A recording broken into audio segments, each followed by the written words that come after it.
Russia is the 9th most populated country in the world, but its landmass is so huge that it's actually got one of the lowest population densities, at just 22 people per square mile.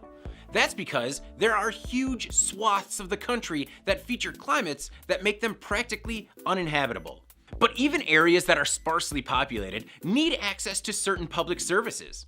And that's why a Russian company called Rudron Expeditor 3M teamed up with Russia's postal service on a plan to use drone technology to deliver mail to people in relatively inaccessible areas. In 2016, the Postal Service made public its plans to employ the drones, and early this week, a crowd assembled to witness the fruits of the partnership.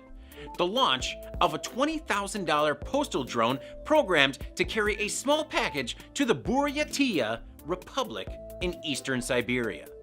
But things didn't go exactly as planned. According to Reuters, the drone, emblazoned with the Russian Postal Service logo, lifted off before a small crowd and flew for a few seconds before sinking and then crashing into a nearby building.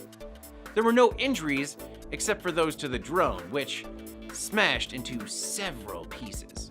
And maybe a little injured pride for the Postal Service, who immediately began to distance itself from the project, saying it attended the launch as an invited guest. But it was the company, Rudron Expeditor 3M, who had arranged it.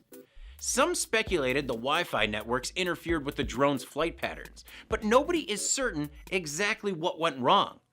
The head of the region said that this by no means the end to the project and that they will still keep trying to get it right. It smashed to so many pieces. They were everywhere. Big miss. I'm David Manti. This is IEN Now. Just a wasteland of parts from such a small drone.